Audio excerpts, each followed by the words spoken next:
Muy buen día y muchas gracias por su asistencia a esta segunda clase del curso Los Santos Padres y la Fe de la Iglesia. ¿Sí?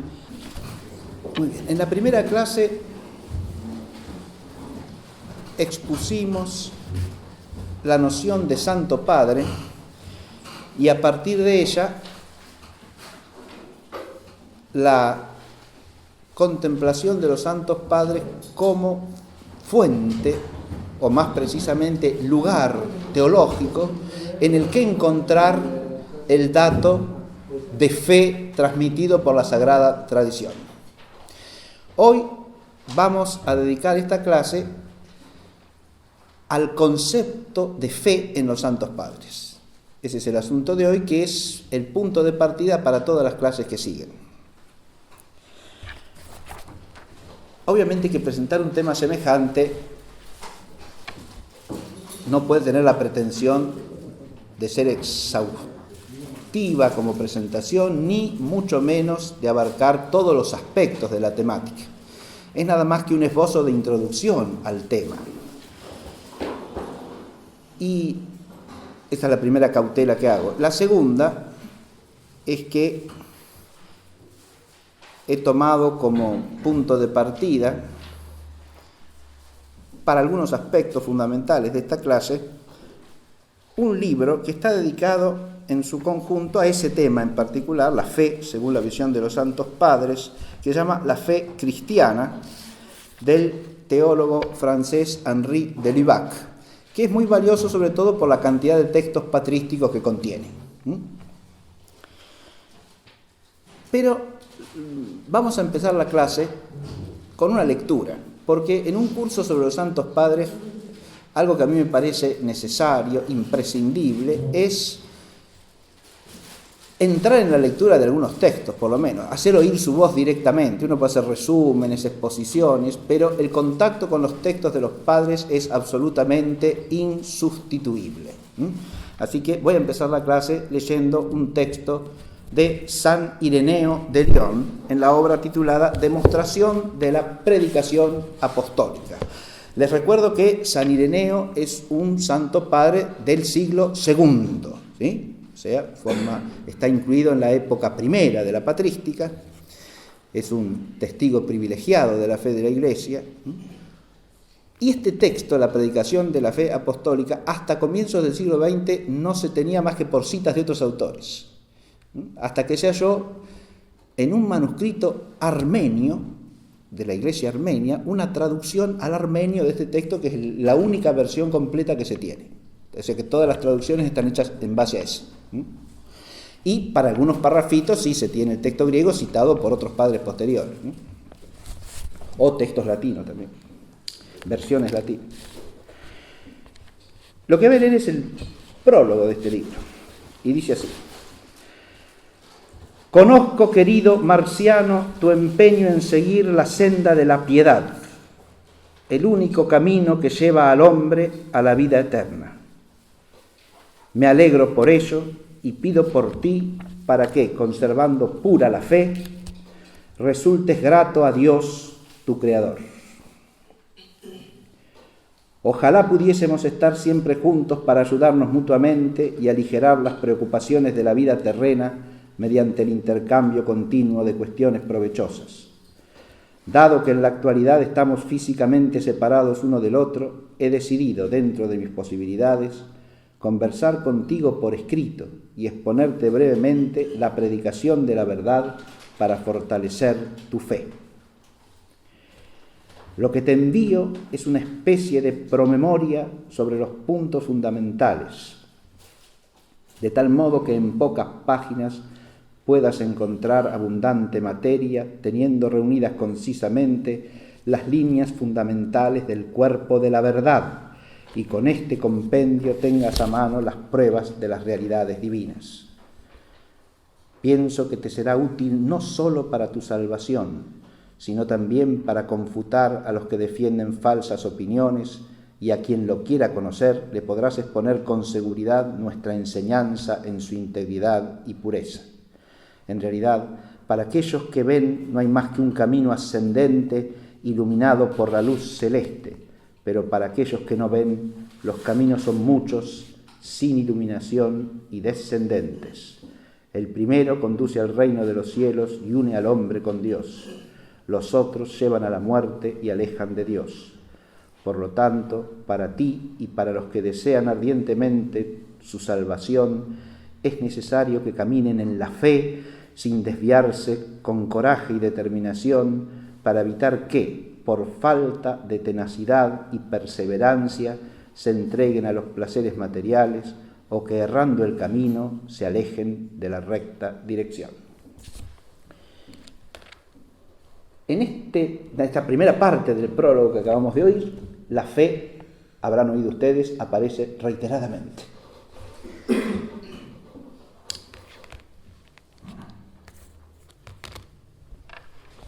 En primer lugar, aparece relacionada, y eso es el eje de todo el pasaje, con el camino que lleva a la vida eterna. ¿Está claro?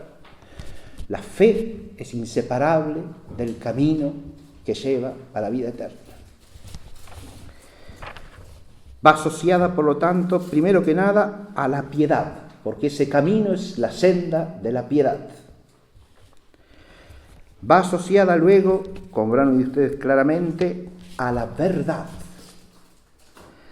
Y la fe, según este texto, debe ser fortalecida constantemente por el conocimiento de la verdad, para que ella misma se confirme y para que ella pueda ser transmitida a otros y defendida de los errores.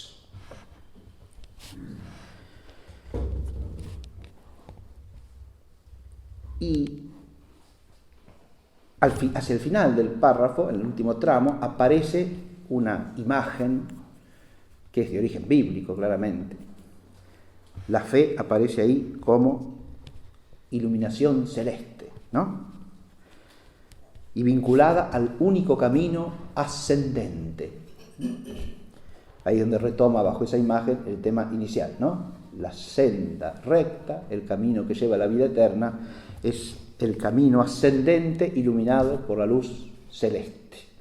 Pero ese camino es el camino de la fe, el camino del que tiene fe. Ahora sigo con el texto. Y como el hombre es un ser viviente compuesto de alma y cuerpo, así es necesario y conveniente que exista en virtud de tales dos elementos. Y puesto que del uno y del otro, de los dos, emanan las caídas, la pureza del cuerpo está en abstenerse y rehuir toda cosa inverecunda y toda acción injusta, y la pureza del alma está en conservar intacta la fe en Dios sin agregar ni quitar nada de ella. Porque la piedad se empaña y pierde su candor cuando se contamina con la impureza del cuerpo, se rompe, se mancha y se desintegra cuando el error entra en el alma, se mantendrá en su belleza y en su justa proporción cuando la verdad habita constantemente en el alma y la santidad en el cuerpo. Fíjense ustedes que aquí San Ireneo está tomando un tema que hace al concepto de fe en los santos padres constantemente, y es la inseparabilidad de la fe y de la vida. ¿Está claro? La fe cristiana es una vida, es una manera de vivir, y abarca al hombre entero, como dice acá San Ireneo. La fe es el tesoro del alma, pero el alma y el cuerpo son igualmente constitutivos del único hombre, y por lo tanto la vida entera del hombre, cuerpo y alma, está abarcada por la fe. Y fe y vida son inseparables. Pero ¿para qué sirve conocer la verdad de palabras si se profana el cuerpo y se realizan acciones degradantes? ¿De qué sirve la santidad del cuerpo si la verdad no anida en el alma? Ambos, pues, se alegran de estar juntos, están aliados y luchan mano a mano para llevar al hombre a la presencia de Dios. Por esto dice el Espíritu Santo por medio de David: dichoso el hombre que no ha caminado en el consejo de los impíos, es decir, en el consejo de los pueblos que no conocen a Dios. De hecho, impíos son aquellos que no veneran a aquel que es por naturaleza Dios. De ahí que el Verbo dice a Moisés: yo soy el que soy. De esta forma, los que no veneran a aquel que verdaderamente es, son impíos. El que no se ha parado en el camino de los pecadores, y son pecadores los que poseen el conocimiento de Dios y no guardan sus mandamientos, es decir, los que le desprecian. Que tampoco se sienta en la cátedra de los cínicos, Cínicos son los que con doctrinas falsas y perversas no solo se corrompen a sí mismos, sino también a los demás. La cátedra, de hecho, es el símbolo de la escuela. Así son los herejes, se sientan en la cátedra de los cínicos y corrompen a los que toman el veneno de sus doctrinas. En este segundo pasaje, la fe aparece claramente vinculada ahora a la piedad y a la fidelidad. Están los fieles y contrapone a los fieles haciendo un comentario del comienzo del Salmo primero, ¿no? San Ireneo, contrapone a los fieles tres categorías, ¿no? Los impíos, que son los que no conocen al Dios verdadero. Los pecadores, que son los que conociendo a Dios no guardan sus mandamientos. Y los cínicos, los que se sientan en la cátedra de los cínicos, que identifica él con los herejes que se convierten en maestros de sus doctrinas erradas. Así pues, por temor a cosa semejante, nosotros debemos mantener inalterada la regla de la fe. Ahora, fíjense, la fe está asociada a una regla. Hay una regla de la fe y exponer esa regla es el objeto de este texto, de este libro que se llama Demostración de la Predicación Apostólica. Así pues, por temor a cosa semejante, nosotros debemos mantener inalterada la regla de la fe y cumplir los mandamientos de Dios creyendo en Él, temiéndole como a Señor y amándole como a Padre. Guardar la regla de la fe no es solamente creer, según San Ireneo acá, ¿no? El creer es inseparable para que haya fe de, creyendo en Él, en Dios, temerle como a Señor y amarle como a Padre, cumpliendo sus mandamientos. Cumplir sus mandamientos, temerle como a Señor, amarle como a Padre. Por lo tanto, un comportamiento de este estilo es una conquista de la fe, pues como dice Isaías, si no creéis, no comprenderéis. La fe nos es concedida por la verdad, pues la fe se fundamenta en la verdad. Ahora vuelve al principio, ¿no? La fe y la verdad, que son inseparables. De hecho, nosotros creemos lo que realmente es y como es. Y creyendo lo que realmente es y como siempre es, mantendremos firme nuestra adhesión. Ahora bien, puesto que la fe sostiene nuestra salvación, es necesario prestarle mucha atención para lograr una auténtica inteligencia de la realidad. Todo este pasaje es de un realismo cristiano impresionante, ¿no? Fíjense ustedes que la fe se fundamenta en la verdad, pero esa verdad es la verdad de lo que las cosas son en la mente de Ireneo, ¿verdad? De hecho, nosotros creemos lo que realmente es y como es. Esas verdades que nos comunica la fe son las verdades acerca de la realidad misma, ¿no? Por eso dirá Santo Tomás, haciendo eco a los santos padres, que cuando profesamos los artículos del credo, nuestra fe no se termina en los enunciados, sino en las realidades a que estos se refieren. Porque la verdad está en esas realidades que son siempre las mismas, que son inmutables y que alcanzamos por la luz de la fe. Y creyendo lo que realmente es y como siempre es, mantendremos firme nuestra adhesión. Ahora bien, puesto que la fe sostiene nuestra salvación, es necesario prestarle mucha atención para lograr una auténtica inteligencia de la realidad. La fe es la que nos procura todo esto, como nos han transmitido los presbíteros, discípulos de los apóstoles. En primer lugar, la fe nos invita insistentemente a rememorar que hemos recibido el bautismo para el perdón de los pecados en el nombre de Dios Padre y en el nombre de Jesucristo, Hijo de Dios, encarnado, muerto y resucitado, y en el Espíritu Santo de Dios. Que el bautismo es el sello de la vida eterna, el nuevo nacimiento en Dios, de tal modo que no seamos ya más hijos de los hombres mortales, sino de Dios eterno e indefectible. Que el eterno e indefectible es Dios por encima de todas las criaturas y que cada cosa, sea de la especie que sea, está sometida a Él, y cuanto a Él fue sometida, fue por Él, y cuanto a Él fue sometido, fue por Él creado. Dios, por lo tanto, no ejerce su poder y soberanía sobre lo que pertenece a otros, sino sobre lo que le es propio, y todo es de Dios. En efecto, Dios es omnipotente y todo proviene de Él.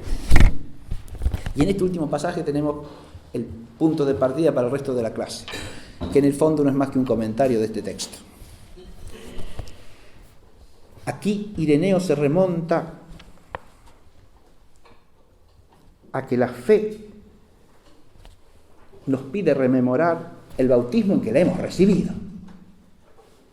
Es al recibir el bautismo que hemos recibido la fe. Y ese bautismo nos ha sido dado en el nombre del Padre y del Hijo y del Espíritu Santo, que es en quien creemos, ese Dios omnipotente del que todo proviene, que es el Señor de todo porque todo le pertenece, ¿no? Ese Dios que es el Padre y el Hijo y el Espíritu Santo, Él es en quien creemos, y creemos en Él los que hemos sido bautizados en su nombre. Fíjense ustedes que aquí San Ireneo está haciendo hincapié en que esa fe es un don de la gracia bautismal, es un don del bautismo. Pero ese don del bautismo es el que nos abre el tránsito de ese camino que conduce a la salvación, y por eso llama al comienzo de este pasaje a la fe el sustento de nuestra salvación. La fe es la que sostiene nuestra salvación. Muy bien, este texto hay que releerlo, volver a releerlo, ¿no? Porque es de una riqueza y además de una densidad extraordinaria, ¿no? Es esos textos patrísticos en que uno experimenta ese carácter eminente, sobreabundante, diríamos así, que nos sobrepasa del don de la fe, ¿no? Porque lo mismo que le pasa a San Pablo, San Ireneo acá, al tratar de expresar lo que quiere decir, que lo hace magníficamente, ¿no? Acumula expresiones de una densidad enorme, porque el tesoro, la riqueza, la luminosidad de lo que quiere decir lo sobrepasa, lo rebasa, lo trasciende, ¿no? Y uno experimenta eso. Está tratando de transmitirnos una luz que lo sobrepasa. Y eso es lo que tendría que pasar cada vez que hablamos de Dios o de las cosas de Dios, ¿no? Acá aparece lo que dije en la clase pasada de los padres como arquetipo, como modelo, ¿no? Muy bien. Lo que voy a hacer a continuación es desarrollar 3 puntos temáticos sobre el concepto de fe en los padres de la Iglesia. 3 ejes. El primero, que la fe, según los padres, es siempre la fe en la Trinidad. La fe cristiana es la fe en el Padre y en el Hijo y en el Espíritu Santo. Esto está asociado directamente con la estructura del credo. Y eso es lo que vamos a tratar de explicar brevemente. La fe cristiana es la fe en la Santísima Trinidad. Segundo, la fe cristiana es la fe de la Iglesia. Y el cristiano cree en la comunión de la Iglesia. El cristiano es el creyente, es el fiel, por definición. Los fieles en el vocabulario de los padres es sinónimo de los cristianos. Ahí estoy usando 2 palabritas que vamos a distinguir en la primera parte: creyente y fiel.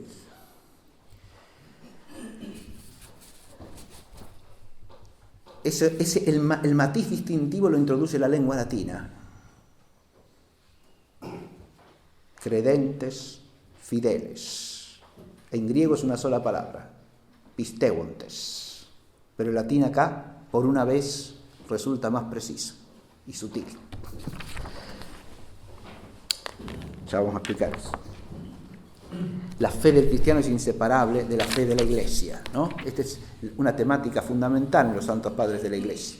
No podemos creer sino en el seno de la Iglesia. La Iglesia es la casa de la fe, es el templo de la fe, la morada de los fieles.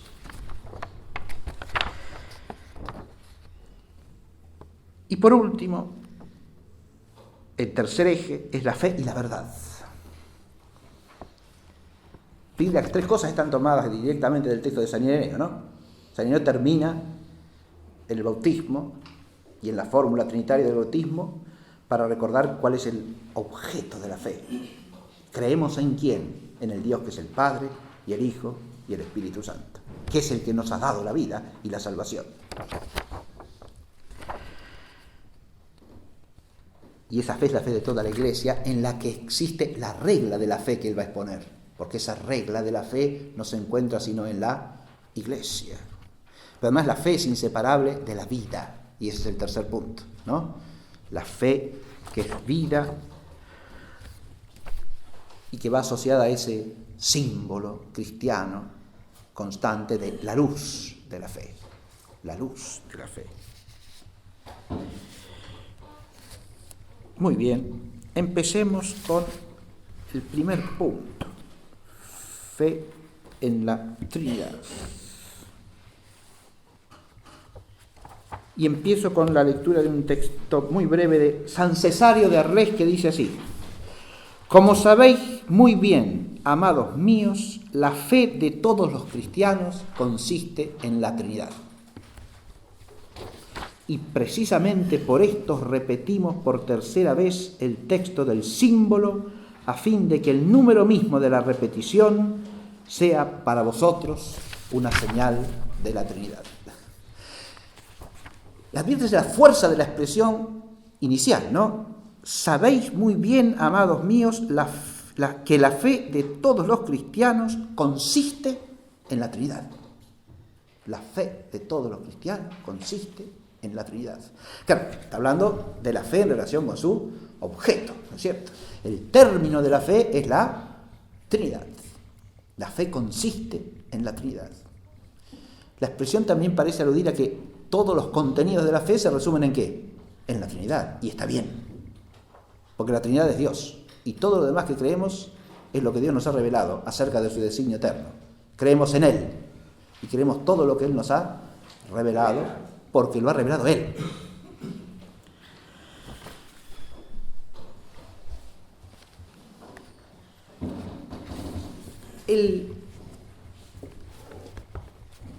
Yo dije que este carácter trinitario de la fe lo ligan siempre los santos padres a la estructura del símbolo de la fe. Cuando hablamos del símbolo de la fe, hablamos primariamente de dos fórmulas que son las que van a tener mayor importancia en la historia de la Iglesia y la tienen hasta el día de hoy, ¿no? Una, la más antigua de todas, es la del símbolo que llamamos apostólico, el símbolo apostólico. Y la otra es un antiguo símbolo de la Iglesia de Jerusalén que, desarrollado y ampliado, se va a transformar en el símbolo niceno-constantinopolitano. Ese símbolo de la Iglesia de Jerusalén es análogo y tiene la misma estructura fundamental del símbolo apostólico. ¿Y cuál es esa estructura? Es la estructura trinitaria. Porque el credo se compone de tres partes. Creo en Dios, Padre Todopoderoso. Creo en Jesucristo, su Hijo, nuestro Señor. Y creo en el Espíritu Santo. Esas son las tres partes del credo. Los historiadores de los símbolos han explicado, con muy buen fundamento, que esa estructura de estos símbolos antiguos procede directamente de los ritos bautismales y está asociada a la triple profesión de fe que acompaña a la triple inmersión en el agua bautismal. De eso hay textos patrísticos que dan testimonio.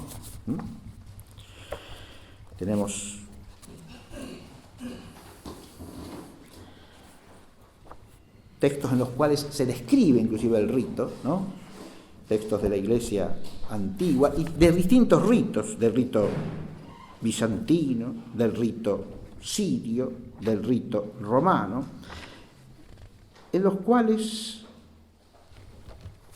se expone con toda claridad cómo la triple inmersión va acompañada de una triple profesión de fe. En otros casos no es algo paralelo o correlativo, sino que la triple profesión de fe precede al rito del bautismo o a la triple inmersión acompañada de la fórmula bautismal. Pero sea como sea que se desarrolle el rito, sea que la profesión sea anterior, sea que sea simultánea con las inmersiones, lo que tenemos es la certeza de que la estructura del símbolo procede de la triple profesión de fe del rito bautismal. ¿Está claro? ¿Y por qué llamamos la triple profesión de fe? Porque fe en el Padre y en el Hijo y en el Espíritu Santo. Es decir, es la expresión de la fe trinitaria. Es en el nombre del Padre y del Hijo y del Espíritu Santo que se da el bautismo por mandato de Jesucristo nuestro Señor. ¿Está claro? Eso consta en el capítulo 28 del Evangelio de San Mateo, comentado ampliamente por los santos padres siempre, ¿no? Ese texto es el texto del mandato apostólico, en el que el Señor les dice a los 11, el Señor resucitado, que vayan y hagan discípulos a todos los pueblos gentiles, bautizándolos en el nombre del Padre y del Hijo y del Espíritu Santo y enseñándoles a guardar todo cuanto Él les ha mandado. Ese mandato implica que el Señor está estableciendo, instituyendo, como dicen los teólogos, el sacramento del bautismo y la fórmula bautismal y mandándoles a los apóstoles bautizar. La institución del bautismo tiene varias fases, pero acá es donde aparece la fórmula del bautismo. Bautizándolos en el nombre del Padre y del Hijo y del Espíritu Santo.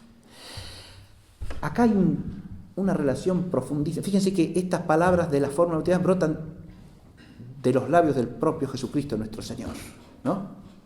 Y son las que repite constantemente la Iglesia cada vez que bautiza a alguien. Cada vez que alguien es bautizado, estas palabras son repetidas por quien bautiza.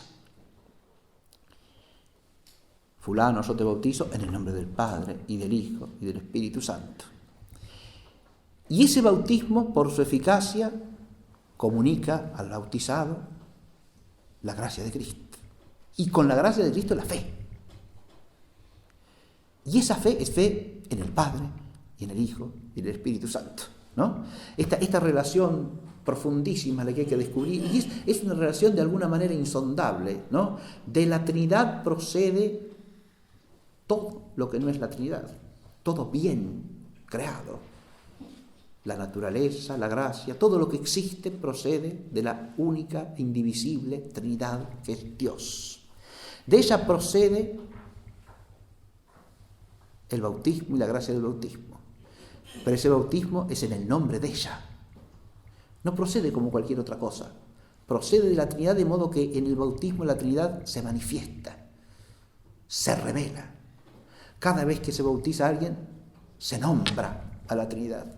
Hay una manifestación de la Santísima Trinidad. Y esta manifestación va acompañada a su vez del efecto creado más perfecto de la Trinidad, que es la gracia de Cristo comunicada a los hombres. Y por esa gracia se nos da la fe por la cual podemos decir Abba Padre, confesar que Cristo es el Señor en la comunión del Espíritu. Fíjense, se nos comunica la vida de la Trinidad para que podamos creer en la Trinidad. Y entonces somos portadores de esa vida nueva que nos permite andar el camino que lleva a la vida eterna. Si uno dice la fe cristiana, la fe en la Trinidad, en la Santísima Trinidad. Supone que uno dice esto, acá, sale a la calle y dice la fe cristiana, la fe en la Trinidad. Y a la mayoría de la gente oye eso y ¿a qué le suena? ¿Y eso qué tiene que ver con el dólar? y en los mercados, la subida cambiaria. Mire, eso tiene que ver con todo, como dice San Ireneo, con el alma y con el cuerpo, con toda, es lo más real de todo lo real. Lo otro es lo que no es real. Voy a leer un pasaje del prefacio de Henri de Lubac a esta obra, que se llama La fe cristiana, porque me parece una reflexión sensata.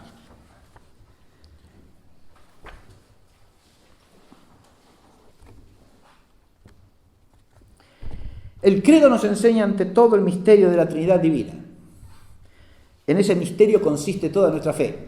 Lo acabamos de oír dicho por San Cesario de Res, ¿no es cierto? Es el eje central sobre el que se apoya la predicación secular de la Iglesia. Para nosotros es luz y vida. Sin embargo, hay algo que debemos reconocer. En el credo hay cosas que no siempre son fáciles de comprender y cosas que no todos ven desde el primer momento.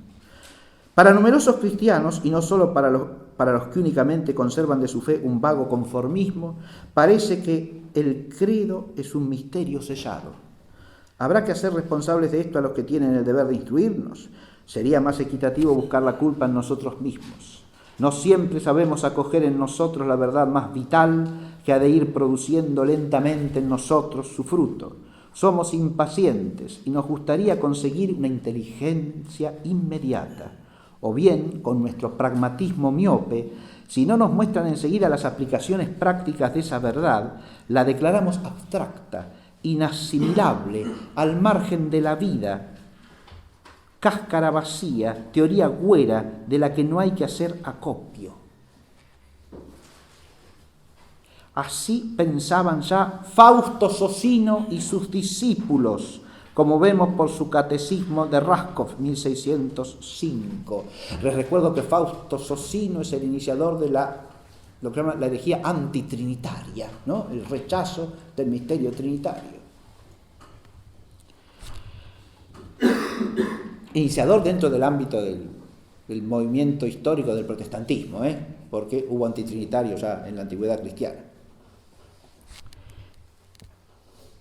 Pero este es un antitrinitarismo así pragmatista en gran medida y racionalista, que es a lo que se está queriendo referir acá de Lubac. Dice así Socino: el dogma de la Trinidad es contrario a la razón. Fíjense ustedes. Es absurdo pensar que por la voluntad de Dios, el cual es razón y ama a sus criaturas, los hombres deban creer algo incomprensible e inútil para la vida moral y por tanto para la salvación. Ahí tenemos todo un veneno reconcentrado de antitrinitarismo racionalista y pragmatista. Es inútil, es una cosa que no sirve para nada. Así pensaba Jean-Jacques Rousseau, que estaba de acuerdo en este punto con todos los cristianos de su siglo que se sentían seducidos por las luces. Las luces que eran tinieblas, por supuesto. La Trinidad forma parte de las cosas que a juicio del Vicaire Savoyard no sirven de nada para la práctica. Ahora bien, no lo dudemos. Cuando nos dejamos aprisionar por tales pensamientos, somos nosotros precisamente los que vivimos en la superficie, al margen de nosotros mismos, nosotros los cristianos. El cristianismo que no confía en la fecundidad de la verdad revelada, que no consiente en interesarse por ella sino en la medida en que capta de antemano su beneficio, que no deja que la verdad revelada se apodere de él y lo modele, no sabe de qué luz y vigor se está privando. No se da cuenta de que al no querer escuchar, lo que se llama escuchar, sino las voces que le prometen una respuesta inmediata a sus preguntas, está renunciando a comprenderse a sí mismo y a profundizar en sí mismo y se encierra dentro de los límites de su estrecha experiencia. A veces llega incluso a imaginarse que no puede ya encontrar sentido una concepción gastada, pasada de moda, cuando en realidad se trata de un misterio que él no entrevé todavía. La revelación del misterio trinitario ha conmovido al mundo, no a la manera de las revoluciones humanas, políticas, sociales o, como se dice hoy día, culturales que jalonan la historia, sino abriendo en el interior del hombre un abismo nuevo, abismo definitivo que él no deberá ya dejar de explorar. Esta revelación, al transformar de arriba abajo la idea que el hombre tenía de la divinidad, ha transformado al mismo tiempo la idea que el hombre tenía de sí mismo. Bueno, suficiente con esto, pero lo que quería hacer presente es esta reflexión, ¿no? Una reflexión que nos toca a nosotros y a todos los hombres de hoy día de cerca, ¿no? Porque el misterio de la Trinidad es aquello en que consiste la fe cristiana. Es la verdad suprema porque es la verdad de Dios mismo. Dios es el Padre y el Hijo y el Espíritu Santo. La estructura del credo tiene una peculiaridad que resalta claramente en el texto latino tanto del símbolo apostólico como del símbolo niceno-constantinopolitano. Y los padres de la Iglesia lo comentan esto ampliamente. El cristianismo ha introducido un lenguaje nuevo al formular el credo. Ha acuñado una expresión que no existe en la lengua corriente. Ha construido el verbo credo, en griego pisteuo, con una preposición in, eis en griego, que rige luego un acusativo. Y ese acusativo solo puede ser el nombre de una de las divinas personas. Creo en el Padre, creo en el Hijo y creo en el Espíritu Santo. Y nada más, y nada más. Y ahí es donde viene la diferenciación. Uno puede creer en Dios, solamente, en el Padre, en el Hijo.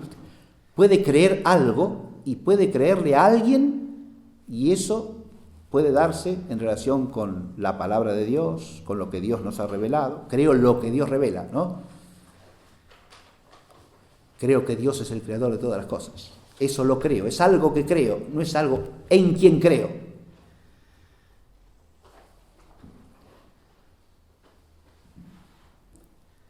Creo que nuestro Señor Jesucristo padeció bajo el poder de Poncio Pilato.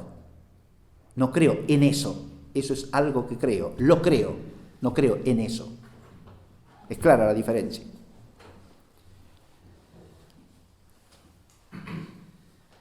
Creo que la Iglesia es una, santa, católica y apostólica. No creo en la Iglesia. Fíjense ustedes que ahí hay toda una discusión y una larga serie de textos, ¿no?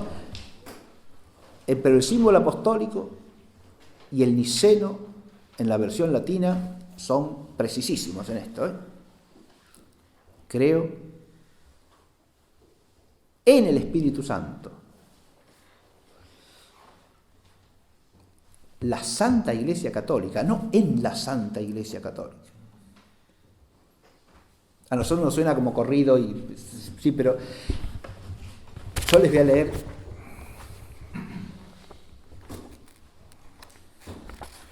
lo que dice a este respecto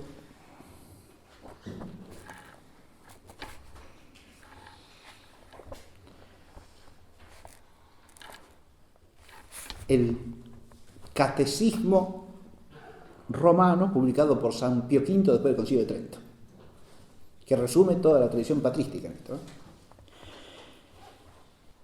Es necesario creer que existe una Iglesia que es una, santa y católica en cuanto se refiere a las tres personas de la Trinidad, Padre, Hijo y Espíritu Santo.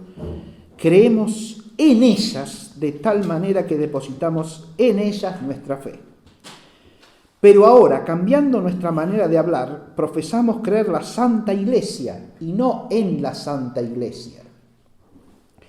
Y así, hasta con esta diferencia de lenguaje, Dios, autor de todas las cosas, es distinguido de todas sus criaturas, y todos los bienes que Él ha conferido a la Iglesia, nosotros al recibirlos, los referimos a su divina bondad. ¿Está claro esto, no? Fíjense que dice, es necesario creer que existe una Iglesia que es una, santa y católica. Decimos que creemos en el Padre y en el Hijo y en el Espíritu Santo, pero ahora, cambiando nuestra manera de hablar, profesamos creer la Santa Iglesia y no en la Santa Iglesia. Fíjense ustedes que esto digo, en la época patrística da lugar a discusiones. ¿Por qué? Porque hay formulaciones del símbolo que ponen el in sanctam ecclesiam. ¿Cómo explican esta? Esto da lugar a explicaciones que van por dos caminos. La primera, que está muy bien, cuando decimos que creemos en la Santa Iglesia, dicen los padres que toman esta vía, no decimos que creemos en el cuerpo, sino en la cabeza, que es Cristo nuestro Señor. ¿Está claro?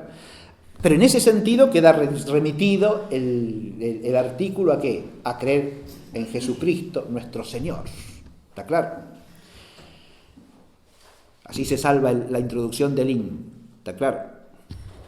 Pero si hablamos de la Iglesia en sentido propio, como el conjunto de todos los convocados y de todos los congregados en la única fe, en eso no creemos, porque como dice el catecismo romano,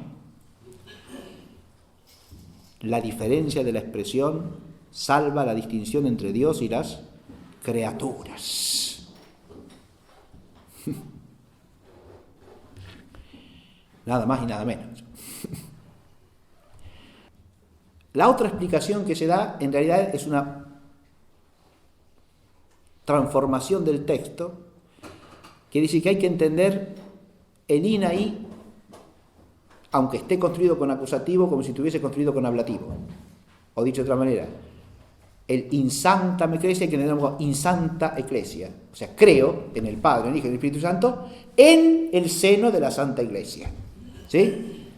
No que es el objeto, sino que es donde creo, donde profeso la fe. Y esto se encuentra explicado por muchos padres de la Iglesia, ¿sí? Que cambian el caso, digamos, del in y lo transforman de acusativo en ablativo. Y hay fórmulas, en los textos de los padres hay expresiones del credo donde aparece así: in santa ecclesia, donde el en se construye con ablativo y por lo tanto significa el ámbito, el lugar espiritual donde es el lugar donde se cree, ¿no?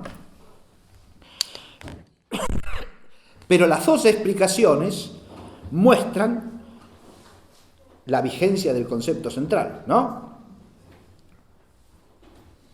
Creemos solamente en el Padre y en el Hijo y en el Espíritu Santo. Creer en se distingue entonces de creer a. Eso también se puede dar en el caso de la fe humana, ¿no? Le creo a alguien, pero nunca en lenguaje cristiano se puede decir que creo en alguien que no sea Dios. ¿Se entiende? Le creo a esa persona humana, a esa criatura.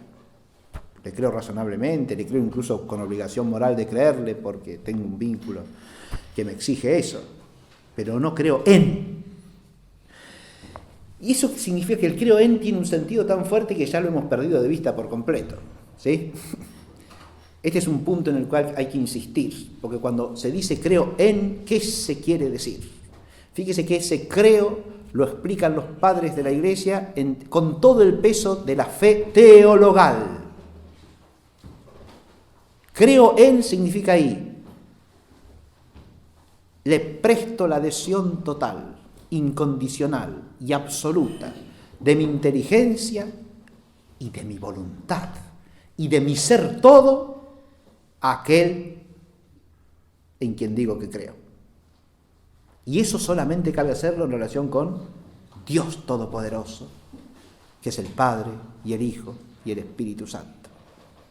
Es esa fe que implica, junto con la fe, la entrega total de la vida de manera incondicional, perfecta, absoluta,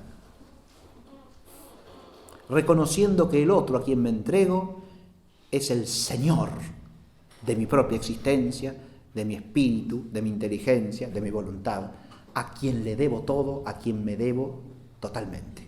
¿Está claro? Si no se entiende que el credo significa eso, y ahí está el concepto de fe, ¿sí? Es un concepto que implica no meramente creer que algo existe o creer que algo se da, sino que creer ahí significa un acto total del espíritu humano por el cual el hombre se entrega plenamente a Dios y se compromete en esa entrega radical y absolutamente para siempre. Por eso esa fe, ese credo que se repite constantemente, es el inicio del camino, pero al mismo tiempo la continuación del camino que lleva a la vida eterna. Ese creer en, a su vez, fíjese que en griego la preposición es eis, ¿no? En latín es un in con acusativo. En ambos casos tiene dinamismo, de movimiento, ¿sí? No es un creer estático, no es creo esto que está ante mí, sino creo en el sentido de me dirijo permanentemente a, ¿sí? Está implicando un movimiento constante hacia ese caminar que dice San Ireneo de León, ¿no? Está implicado el camino que es el Señor mismo, el camino, la verdad y la vida. Es ese caminar, ese eis en griego, si uno va a las fuentes bíblicas de eso, lo usan tanto San Juan y San Pablo, pero en Juan tiene una peculiaridad que aparece en el prólogo. Ese eis es la dirección que tiene el Logos eterno en relación al Padre. En el comienzo del Evangelio de San Juan, ¿sí? En el principio existía el Logos. Y el Logos estaba dirigido hacia Dios, vuelto hacia Dios, permanentemente, en su eternidad filial. Es el Hijo, eterno y consustancial con el Padre, ¿no? Que permanentemente mira hacia Él, ¿no? Si uno se remonta, ahí la preposición en el griego de Juan es pros, pero es un pros con acusativo que tiene el valor dinámico del eis, prostonceón, ¿sí? Más que ante Dios es, o junto a Dios, como suele traducirse, ¿no? Es junto y hacia Dios, o junto a Dios vuelto hacia Él constantemente, ¿no? Pero ahí no se trata de un dinamismo de lo imperfecto que tiende a lo perfecto, ¿no? Hay que salvar la analogía, por supuesto, sino que es estar vuelto totalmente el Hijo al Padre, el ser totalmente para el Padre del Hijo eterno, ¿no? Que es lo que decimos muy abstractamente en teología trinitaria cuando decimos que las personas se constituyen por las relaciones subsistentes. El Padre es la paternidad, el Hijo es la filiación. Entonces, uno dice eso abstractamente, ¿y qué quiere decir? Eso, claro, ahí viene el problema del lenguaje humano, ¿no? Uno tiene que expresar humanamente lo que en el fondo es inefable, ¿no? Por eso en la liturgia bizantina, cada vez que se nombra la Trinidad se la llama la Santísima e Inefable Trinidad, ¿no? La estamos nombrando, pero al mismo tiempo resulta siempre trascendente a todo lo que decimos de ella, ¿no? Es inefable. Y eso es otro aspecto de la fe cristiana como fe trinitaria. Cuando entendemos que la fe cristiana es fe trinitaria, sabemos perfectamente que aquello en que creemos, aquel en quien creemos, rebasa totalmente el alcance de nuestra inteligencia y de nuestro lenguaje, nos trasciende radicalmente. No es una fe en... La fe en general no es de cosas que estén a la vista, porque si no, no habría fe, ¿no? O sea, aún en el sentido humano, la fe es de las cosas que no vemos.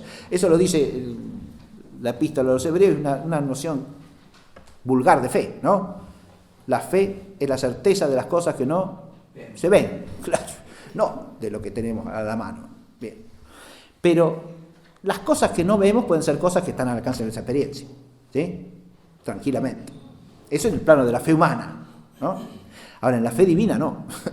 En la fe divina se nos comunica una fe que nos vincula con realidades que radicalmente nos trascienden por completo, nos rebasan enteramente. Porque es Dios mismo el que se nos da en esa fe. Y ahí surge, sí, un ámbito de experiencia absolutamente nuevo y privilegiado, que es la experiencia de la fe.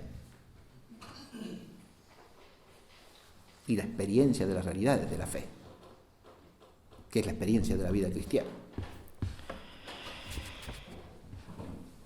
Creer y creencia no es lo mismo que la fe. Y los padres de la Iglesia aclaran muchas veces esto, ¿no? Se puede, y San Agustín especialmente, se puede creer humanamente. Yo creo a otros seres humanos muchas cosas, y a veces razonablemente, a veces irrazonablemente, ¿no? Eso es la fe humana. Hay creencias, sí, creencias. Fíjese que la palabra creencia es una palabra que, si uno la usa en el sentido vulgar que prevalece entre nosotros, no se debe aplicar a la fe cristiana. Porque creencia es aceptar como probable, como posible alguna cosa que no conozco, ¿no? Tengo la creencia de esto, la creencia de aquello. Eso no tiene nada que ver con la fe cristiana, es lo opuesto de la fe cristiana. Nada más opuesto a la fe cristiana que creencia en ese sentido. Porque la fe cristiana es la certeza suprema. Es la certeza más perfecta, más plena. No es una conjetura o un pensamiento de cosas que quizás sean así, ¿no? Probablemente. Creo en el sentido de me parece, opino, ¿no? Es un sentido que tiene que ver con el creo del credo. No, es evidente. Por eso cuando se habla indiscriminadamente de creencias religiosas, ¿no? Si algo el cristiano no puede aceptar es que su fe sea una creencia religiosa. Eso es lo que no es la fe cristiana. ¿Se entiende? No, de ninguna manera. No es una creencia religiosa.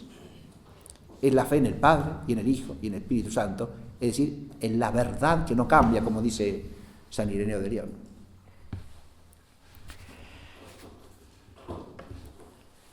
Ahora, la fe implica necesariamente un creer. Ahora que hemos distinguido, unamos, ¿sí? ¿La fe cristiana implica creer? Sí, creer en el Padre, el Hijo y el Espíritu Santo. ¿Y creer algo o no? Todo lo que Él nos ha revelado. Porque creemos en Él y por lo tanto también ¿le creemos a Él? Sí, claro. Como dice San Agustín también, le creemos a aquel que no puede ni mentir ni errar, porque es la verdad misma subsistente. Por eso dice, esa fe a lo que Dios esa fe a Dios en cuanto que Dios se nos revela, ¿no? Es la más razonable de todas, dice San Agustín. La fe, lejos de ser irracional, es razonabilísima. Trasciende nuestra razón, por supuesto, porque nos abre a dimensiones de la realidad que nuestra razón no puede alcanzar por sí sola en modo alguno. ¿Está claro? Pero es razonabilísima, porque si Dios se nos manifiesta, le debemos creer lo que nos dice. O sea, tenemos que creerle a Él y creer esas cosas que nos comunica máximamente, supremamente, absolutamente. Entonces, ¿hay creer algo y creer a alguien incluido en la fe cristiana? Ciertamente que sí, como consecuencia del creer en. No es que la fe cristiana implique separarse de las otras dos cosas, porque entonces la vaciamos, que es lo otro. Esa es una tentación, digamos así, existencialista o antiesencialista o ultrapersonalista, ¿no? La fe cristiana es fe en el Padre y en el Hijo y en el Espíritu Santo. Eso significa que no tengo que creer nada, contenidos inteligibles, verdades metafísicas, todo eso no tiene que ver con la fe, tiene todo que ver con la fe, porque cuando creo en el Padre y en el Hijo y en el Espíritu Santo, creo todo lo que el Padre, el Hijo y el Espíritu Santo me han revelado, ¿sí? Ese es el contenido objetivo de la fe, lo que se llama en teología el objeto material de la fe, aquello sobre lo que la fe recae materialmente, porque es lo que Dios ha revelado. Creo en Él, y porque creo en Él, en cuanto Él se me revela, le creo a Él y creo todo lo que Él revela. Esta relación entonces entre fe y creer es muy profunda, pero sin que la fe se reduzca al creer, aún en ese sentido de creerle a alguien y creer algo, porque tiene algo de más, un plus, que es creo en, ese creo en, que es el que le da estructura al credo. Ahora, otro término que los padres asocian a la fe es el de religión. religión, religión. Religión y otra palabra que acompaña esta es la de pietas, la vimos porque religio es una palabra típicamente latina, ¿sí? Lo más aproximado al vocabulario griego a la religio es la eusebeia, es decir, lo que se traduce ordinariamente como piedad, la piedad religiosa. Pero la palabra religio, que es propiamente latina y que hace alusión a aquello que religa al hombre con la divinidad, ¿no? Y al mismo tiempo a todo aquello que el hombre debe hacer para vincularse con la divinidad. En la mente romana, la religio implica un deber, y un deber de justicia. Es lo que le debo a la divinidad, lo que hago por religio, ¿no? Es importante advertir que la religión y la fe son dos cosas distintas claramente para los santos padres, pero al mismo tiempo que están esencialmente ligadas. Porque fíjense que la religión se asocia primariamente ¿a qué? Al culto que el hombre le debe a Dios. Y la fe tiene algo que ver con eso. Cuando los padres de la Iglesia hablan de la fe,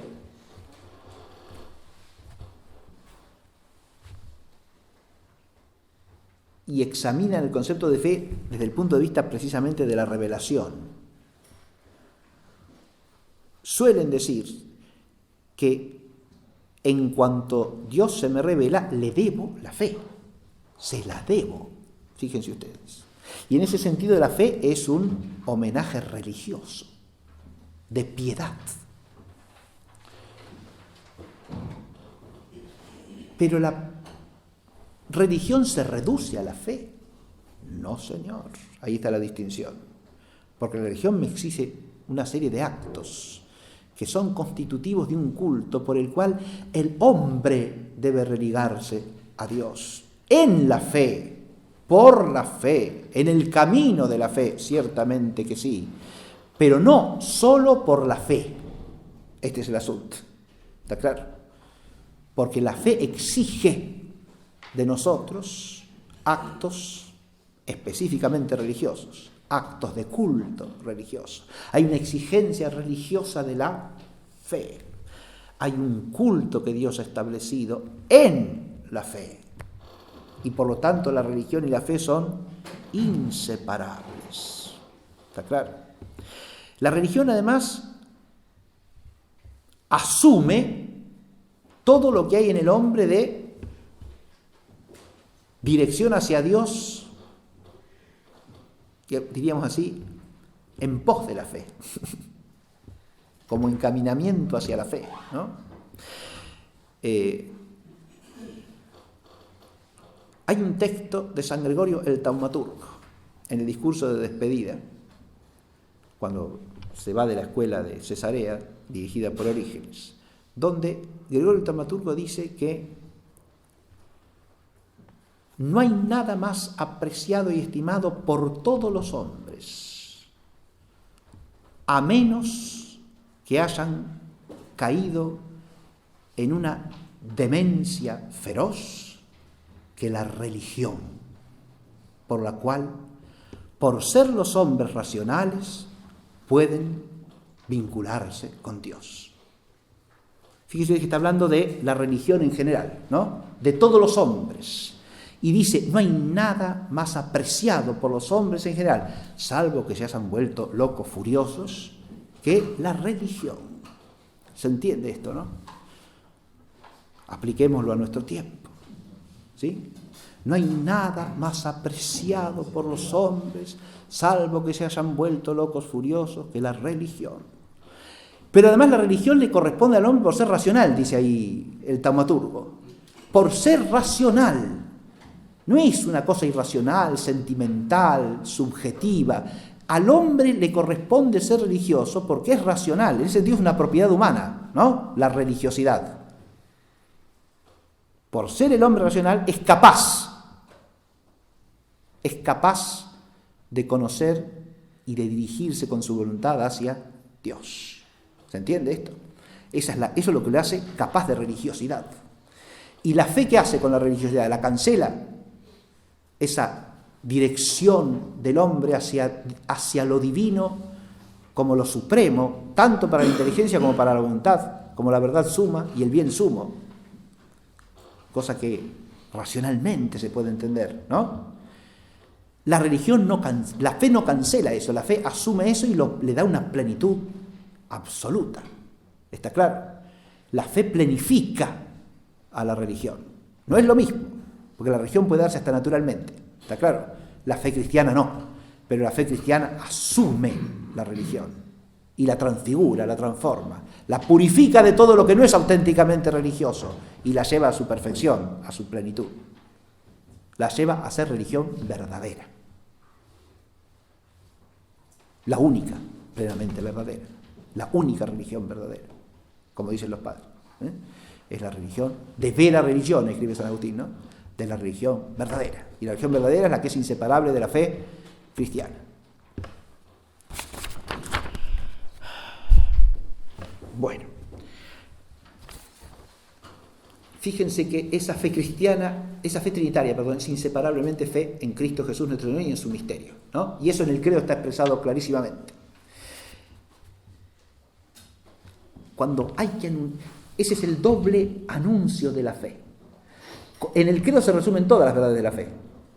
Y al hablar de nuestra fe en Jesucristo nuestro Señor, el credo que desarrolla todo el misterio de Cristo, ¿no? Más ampliamente el niceno constantinopolitano, más escuetamente el símbolo apostólico. Habrá un segundo tipo de símbolo en la historia de la Iglesia, en la antigüedad ya, que son los símbolos que se llaman bipartitos, donde la primera parte es puramente trinitaria y la segunda parte desarrolla todo el misterio de Cristo. El ejemplo clásico es el símbolo llamado quicunque, o símbolo atanasiano. Y ese mismo esquema siguen todos los símbolos de los concilios toledanos, de la Iglesia de España, en la época visigótica. ¿Sí? El ejemplo más completo es el símbolo del 11º concilio de Toledo. Tiene la misma estructura del símbolo del primer concilio toledano, pero el símbolo del 11º es el más largo de todos y tiene dos grandes partes. La primera es un tratadito trinitario y la segunda es un tratado cristológico y escatológico, ¿está claro? Y soteriológico, por supuesto, ¿no? Sí, Cristo, la salvación que viene por Cristo y el fin de todas las cosas. Pero ¿por qué este doble contenido? Y porque de los tres uno se encarnó para nuestra salvación, claro. Jesucristo es el que nos liga con la Trinidad.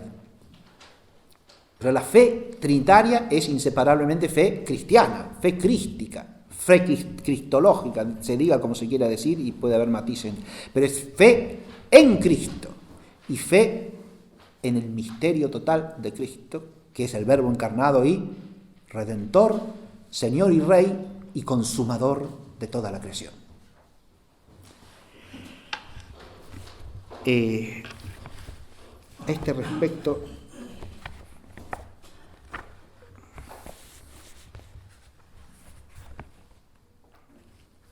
hay un texto muy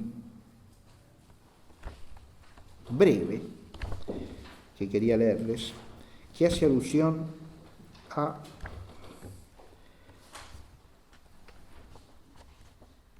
lo que podían ser esos dos aspectos fundamentales de la comunicación de la fe. La fe cristiana implica comunicar a todos los hombres estas dos cosas, ¿no? Que Jesucristo es el Señor y que Él es el Hijo eterno del Padre eterno, quienes han enviado a los otros, los dos juntamente, el Espíritu Santo, que procede de ellos. Pero ahora no, yo lo tenía marcado, pero no sé si saqué la marquita. El texto es un texto muy breve que pertenece a San Juan Crisóstomo y dice lo siguiente: anunciamos tanto a los judíos como a los gentiles la misma verdad. A los judíos les enseñamos que Jesucristo es el Señor y el Rey y el único que nos salva a todos, a ellos y a nosotros, y que es el verdadero Hijo del Dios creador del cielo y de la tierra.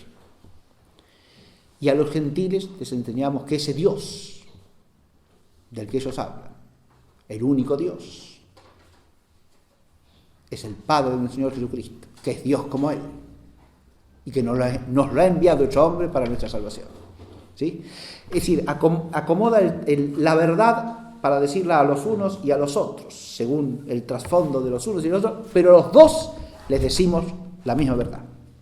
Si tenemos que hablarles con unos y con otros, les tenemos que decir esto, no otra cosa. Les tenemos que hacer presentes la misma y única verdad de la fe. Bueno, paso al segundo punto, brevemente, la fe de la Iglesia. La fe cristiana es fe trinitaria, inseparablemente crística, pero es también fe eclesial. ¿Y esto qué quiere decir? Ya hemos aclarado que no es fe en la Iglesia, como si la Iglesia fuese una cuarta persona divina. No, señor. Está claro eso, ¿no? Sino que es fe eclesial porque es fe in ecclesia santa, es decir, en el seno de la Santa Iglesia.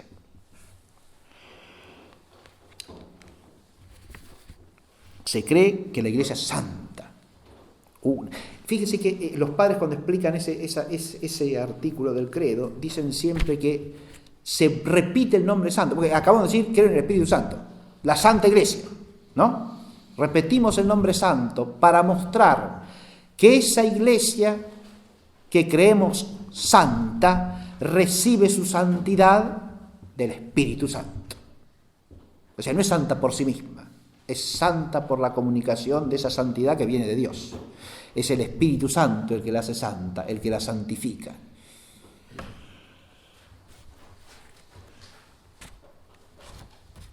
Ya he explicado cómo ese en la Santa Iglesia en realidad no es correcto, sino que se cree la Santa Iglesia. Se puede afirmar restrictivamente que se cree en la cabeza, que es Cristo. Pero hay que negar precisamente que se crea en la Iglesia en cuanto al cuerpo, porque creemos que la Iglesia es una santa, católica y apostólica. Derivac cita un texto de Newman, muy bueno, pero no lo voy a leer, no se asusten, ya me queda poco tiempo. Hay un texto de Newman muy bueno, en el que Newman, defendiéndose de ciertas acusaciones que le hacen los anglicanos, dice con toda claridad una cosa luminosa y totalmente inspirada en la mente patrística, ¿no? Yo no creo en el Papa, dice Newman. No creo en los obispos. No, señor, de ninguna manera. Es esto mismo, ¿se dan cuenta? Yo creo en el Padre y en el Hijo y en el Espíritu Santo. Yo creo la enseñanza del Papa, de los obispos, en cuanto a esa enseñanza de la única y misma fe de siempre de la Iglesia, porque esa fe es la fe que contiene las verdades que vienen del Padre y del Hijo y del Espíritu Santo, y como verdad suprema a la misma Trinidad Santísima. Fíjate, esto es importantísimo recordarlo en estos tiempos que vivimos de medios de comunicación en los cuales circulan palabras de todo tipo, ¿no es cierto? Oímos todo lo que dice fulanito, menganito, y el Papa dijo, y el Papa dijo, y a ver, si hay algo que no hay que hacer es minimizar la autoridad propia, de la autoridad apostólica de la Iglesia, ¿está claro? No. Pero no caer en el confusionismo de que cada vez que alguien que es miembro de la jerarquía, incluido el Papa, habla o dice algo, eso es un oráculo divino, como si cada persona que es miembro de la jerarquía eclesiástica fuese Dios mismo. Es un disparate, ¿se da cuenta? Eso no hay ningún cristiano puede pensar eso, ni se le puede pasar por la cabeza, ¿está claro?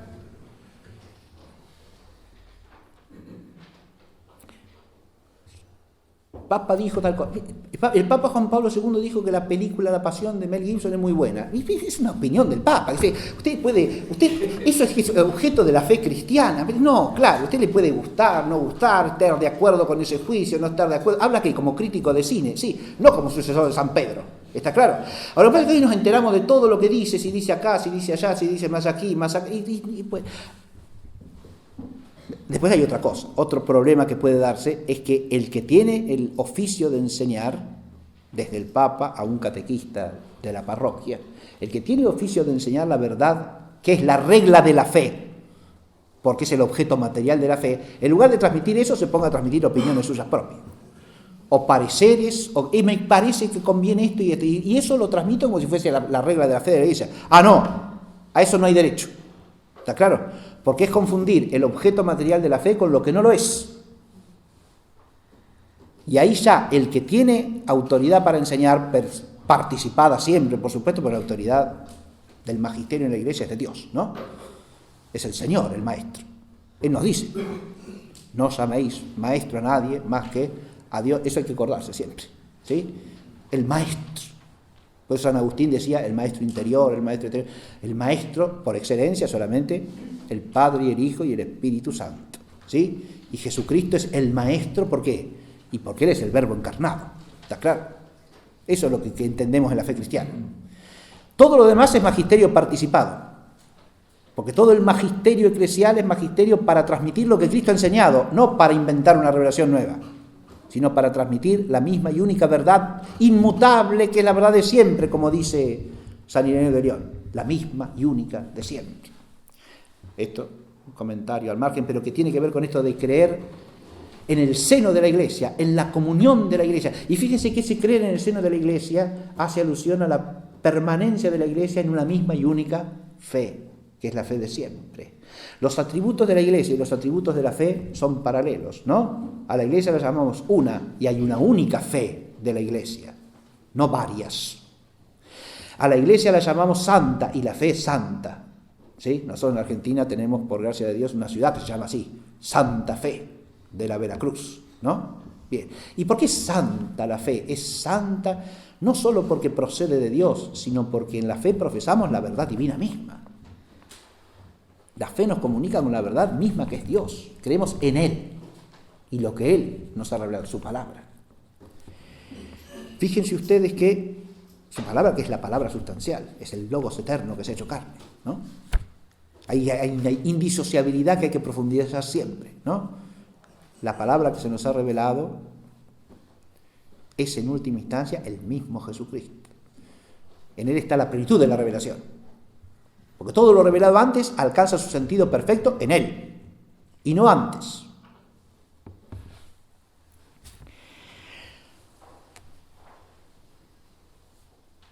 La Iglesia es católica, la fe es católica también, ¿no? Es la fe católica. Fe católica quiere decir la fe común y universal de todos los cristianos, la fe de todos los cristianos presentes, pasados y futuros, de los que vivimos en la tierra, de los que están purgando y de los que están en el cielo. La fe común de todos.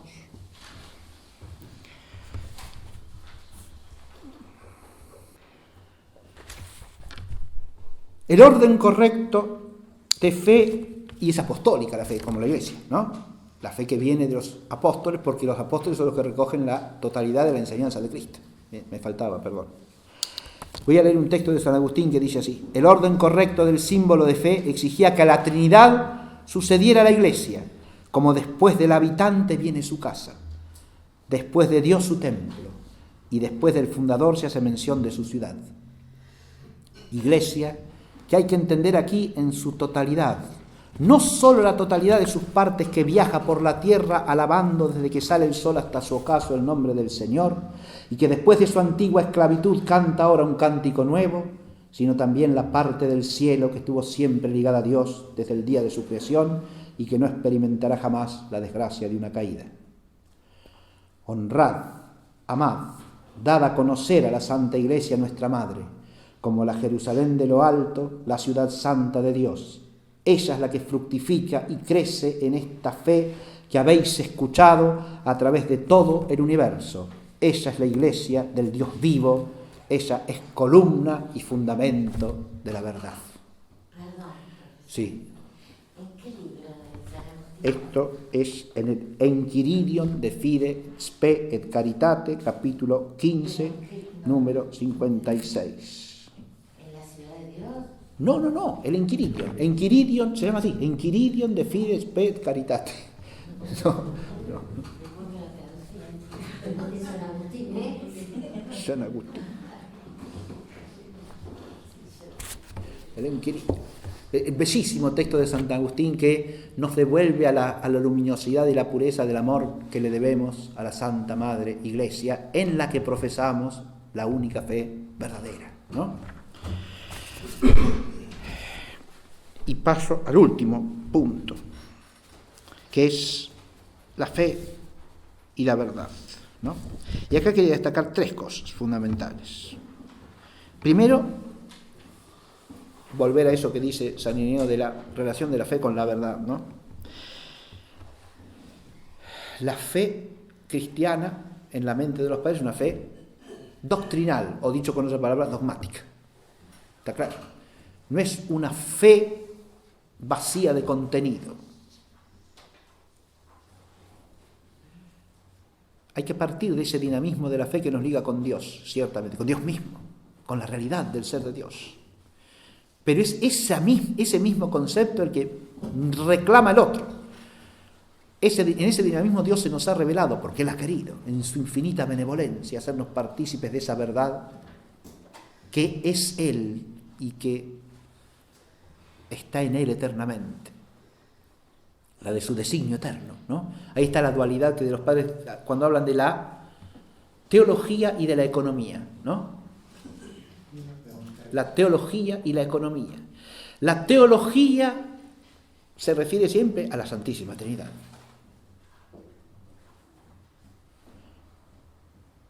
En cambio, la econ es porque teología quiere decir el logos acerca de Dios, ¿no? O un logos que se refiere a Dios. Y Dios es el Padre y el Hijo y el Espíritu Santo.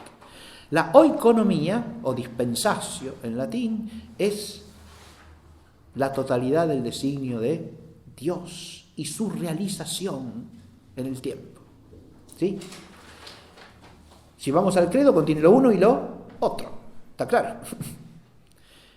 La Trinidad, que es la teología, y el designio de Dios, desde la creación hasta la consumación final, centrado en la Pascua Redentora de Cristo nuestro Señor, su encarnación, pasión, muerte, resurrección y ascensión a los cielos, ¿no? Que culmina con el envío del Espíritu Santo. Es decir, todo el misterio pascual de Cristo, que es el centro de la economía, ¿verdad? Y es además el centro porque liga la economía con la teología, porque Él es lo que une las dos, porque Él es uno de la Trinidad, que se ha hecho hombre, ¿no? En Cristo tenemos el lazo viviente entre teología y economía, ¿verdad? Y en eso se encierra toda la doctrina. Pero la doctrina, el dogma, tiene, la misma palabra dogma tenía ya en griego clásico y helenístico sobre todo, un uso principalmente jurídico. Jurídico, etimológicamente significa doctrina o enseñanza, y se usaba así en las escuelas filosóficas, ¿sí? Los dogmas de fulanito o de menganito son las doctrinas enseñadas como seguras por este o por aquel filósofo, ¿se entiende? Pero en el lenguaje jurídico significaba mandato. Y en la lengua cristiana conserva siempre esa doble connotación. El dogma es al mismo tiempo enseñanza y mandato. Porque desde la revelación cristiana, claro, cuando Jesús le dice a los apóstoles, y enseñad a guardar todo cuanto yo os he mandado, se refiere solamente a los preceptos, no, se refiere también a todo lo que ha revelado, porque lo que Él ha revelado es un mandato, y lo que Él ha mandado es una revelación. Doctrina y mandato van unidos profundamente en el concepto de dogma, ¿sí?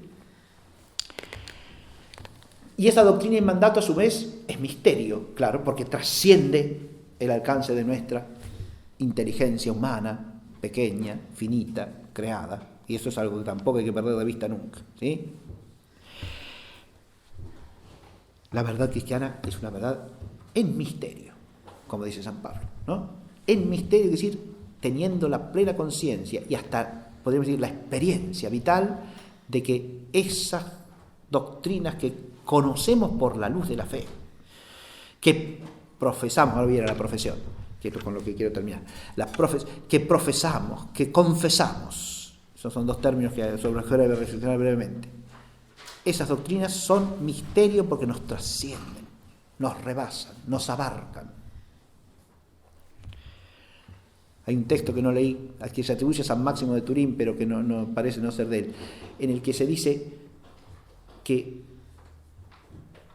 creemos que la Iglesia es una y santa, y al creer eso, dice, creemos en este misterio, no que la Iglesia abarca a Dios, sino que al revés, Dios abarca a la Iglesia. ¿Sí? Y eso nos muestra que, claro, el misterio de la Iglesia es misterio porque está vinculado a una realidad totalmente trascendente, ¿no? Esa trascendencia del misterio tiene que ver con algo que los padres enfatizan en relación con la fe, ¿no? La fe y la relación entre la fe, las palabras y el silencio.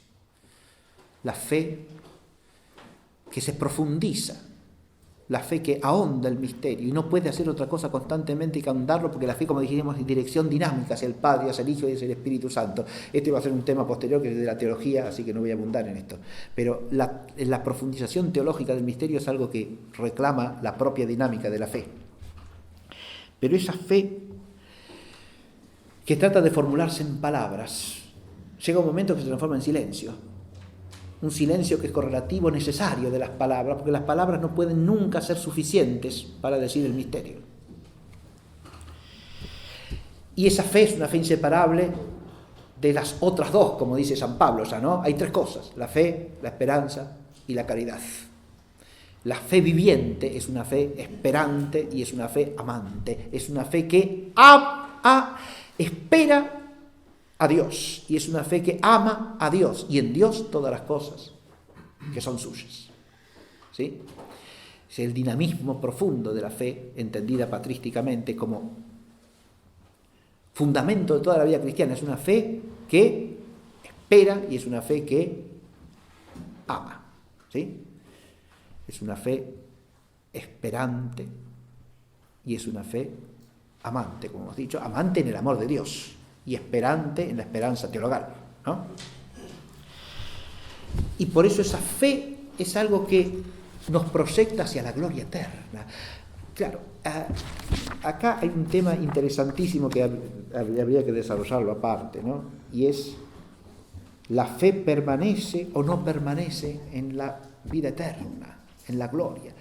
El texto de San Pablo en la primera de los Corintios parece decir que no, claramente, ¿no? Pero en los santos padres encontramos un modo de hablar que tiene que ver precisamente con esta cuestión. Y lo encontramos en nada menos que en San Ireneo de León y en Orígenes. Los dos hablan de una distinción entre dos tipos de fe. Una fe imperfecta y una fe perfecta. Fíjense que ahí fe no significa creer, porque eso es lo que dice San Pablo, ¿no? La fe habrá pasado porque veremos, dice San Pablo, ¿no? En cuanto que vemos, ya no creemos. Eso es obvio, eso no lo discute ninguno de los santos padres. Pero hemos dicho que la fe implica otra cosa, implica ese estar ligado dinámicamente a Dios, de cara a Dios y entregado plenamente a Dios. Y esa entrega plena y ese estar orientados hacia Dios desaparece. Bueno, si ya llegué, no estoy orientado. Momentito, ahí viene el problema. Ahí viene el problema. Dice Orígenes: hoy yo creo de manera imperfecta, pero vendrá un día la fe perfecta y desaparecerá lo que es imperfecto. Porque la fe por visión, esa es la expresión, fíjate, la fe por visión, ¿no? Sobrepasa infinitamente a esta fe presente, a la que podemos llamar, como a la gnosis, al conocimiento en fe actual, una fe por espejo y por enigma. Entonces, está hablando de una fe, Orígenes, Enigma. Una fe por espejo y en enigma. Sí. Y esto tiene que ver con algo que después desarrolla ampliamente San Gregorio de Nisa, ¿no? Pero ya lo anticipa San Ireneo, que dice lo siguiente: no veremos ya como en un espejo y por enigmas, sino que gozaremos de la presencia de Dios. Fíjense que en esta manera de hablar de los dos, y Orígenes y Ireneo, van implícitas dos cosas. Primero, que la fe tiene algo, nuestra fe del Viadores tiene algo de imperfecto, ¿no? La no visión. Pero tiene ya algo de perfección incoada en cuanto es una luz que nos liga a Dios y es un dinamismo de plena entrega a Dios y de contemplación de Dios, podríamos decir, ¿no? De contemplación amante de Dios. Y la inseparabilidad, ¿no? De esa fe con la esperanza y con la caridad. Claro, la esperanza en cuanto a que expectación de lo que no ha llegado también se agota, pero atención, porque ahí viene el asunto. En esa gloria eterna no podemos de alguna manera progresar en la contemplación de Dios o recibir siempre algo nuevo que está más allá de nosotros mismos. Esto es lo que se plantean los santos padres, ¿no? Y es... Sí, cómo no. En Hebreos 11, quiero decirlo. Sí.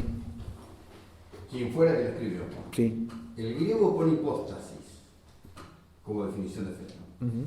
Y que Jerónimo traduce como sustancia. ¿No habrá cierta subsistencia en esa fe? Subsistencia de la fe. La sustancialidad o la hipóstasis, ¿no es cierto? Que se escribe en griego. ¿No supondrá cierta subsistencia más allá ¿pero qué? ¿De la fe misma? No, que la fe sea sustancia. Ah, no, claro. La pregunta es claro. si Sí. subsistirá... No, a ver, la fe solamente es sustancia en su término objetivo, digamos así, y en quien la tiene, pero no en ella misma, ¿no? Uh-huh. Eso ya sería una cuestión, si se plantea ontológicamente, es una cuestión que no... En principio a mí me parece que no se puede contestar otra cosa sino esto que estoy diciendo, ¿no? Es decir, lo sustancial es el hombre que cree y lo subsistente más allá del hombre que cree es Dios mismo, el Padre, el Hijo y el Espíritu Santo. No, para entender a la fe como algo subsistente habría que entenderla como una realidad sustancial, personal, pero no, sí. Claro, a mí me parecía que usted pregunta...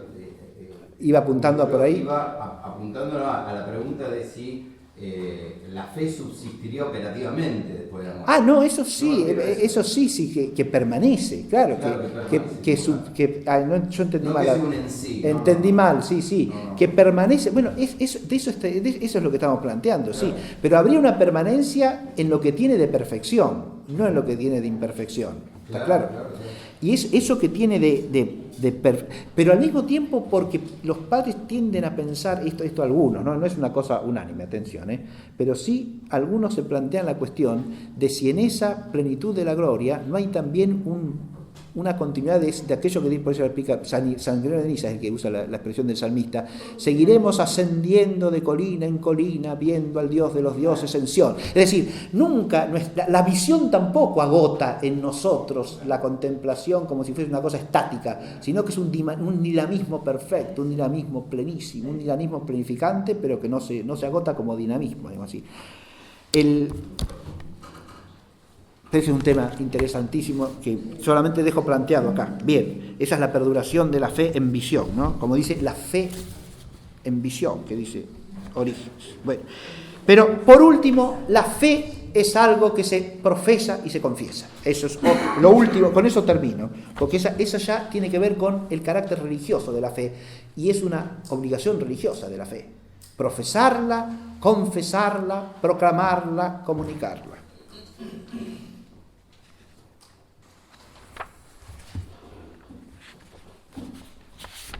San Ambrosio, refiriéndose al credo,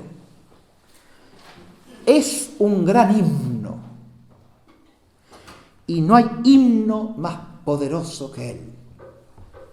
En efecto, ¿qué puede haber más poderoso que esta confesión de la Trinidad a la que la voz de todo el pueblo celebra día tras día. Todos a porfía se dedican a confesar la fe. Saben proclamar en su canto al Padre y al Hijo y al Espíritu Santo. Fíjense qué belleza esto, ¿no? San Ambrosio está contemplando el credo como el himno por excelencia, ¿no? En el himno cristiano, el himno más grande es este, dice San Ireneo. Esta confesión de fe en el Padre y en el Hijo y en el Espíritu Santo. Esta confesión se entiende al mismo tiempo como alabanza y acción de gracias, ciertamente. Fíjense, hay padres de la Iglesia que llaman al credo Eucaristía, acción de gracias, ¿sí? El credo es una Eucaristía. Y algunos reflexionan también en la Eucaristía como credo, es decir, como profesión de fe. Se intercambian las denominaciones, ¿se entiende? Porque la Eucaristía, fíjese que al credo se lo llama símbolon, es el símbolo, ¿sí? Símbolo tiene una complejidad semántica, una gran riqueza semántica, no vamos a detenernos a ver, pero el símbolo significa o señal que permite el reconocimiento, o significa aquello que congrega en su unidad y resume y sintetiza un conjunto complejo, ¿no? Y las dos cosas se aplican al símbolo de la fe, ¿no? Es señal de reconocimiento, distintivo de los cristianos. Es señal para la propia Iglesia. Por eso nos congregamos y profesamos el credo todos unánimemente, pero hablando cada uno en singular. Eso también lo comentan los padres constantemente, ¿sí? Lo decimos juntos, pero cada uno dice creo. Eso alude al doble aspecto de la fe, que es necesariamente eclesial y personal, inseparablemente. Existen fórmulas en las que el creo está puesto en plural, no pisteuo, sino pisteuomen. Pero lo que se usa como norma y en el culto es siempre la forma singular.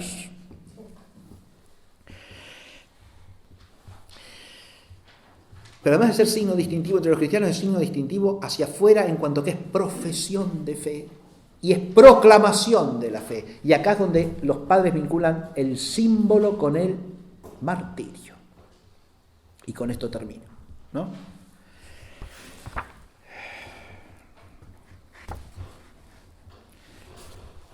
Dice Orígenes: no dudo de que hay en esta asamblea. Estos Orígenes en una homilía sobre los números, sobre el libro de números. Le está hablando a los cristianos congregados, ¿no? No dudo de que hay en esta asamblea cierto número de cristianos. Dios los conoce, que son ante Él y por el testimonio de su conciencia mártires ya, dispuestos en cuanto se les pida a derramar su sangre por el nombre del Señor Jesucristo. Esa fe que es entrega plena que decía San Ireneo es entrega a Dios también de la propia vida, ¿no? Y por eso los mártires son considerados en la antigüedad cristiana testigos de la fe. Y los que no mueren, pero sí padecen por la fe, son considerados confesores de la fe. El martirio, la confesión son inseparables de la fe. Y eso también lo tenemos que reflexionar hoy día, primero para nosotros mismos. Pensarnos sentados en la asamblea y a ver si el que dice la homilía nos dijese eso, ¿no? No dudo que hay en esta asamblea cierto número de cristianos que son ante Él y por el testimonio de su conciencia mártires ya, dispuestos en cuanto se les pida a derramar su sangre por el nombre del Señor Jesucristo. Si hay fe en el sentido patrístico, esto debe estar presente. Para terminar esta clase, yo los invito a que nos pongamos de pie y recemos el símbolo apostólico.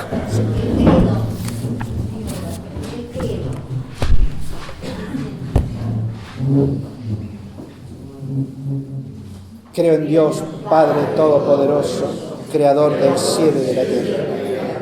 Creo en Jesucristo, su único Hijo, nuestro Señor, que fue concebido por obra y gracia del Espíritu Santo.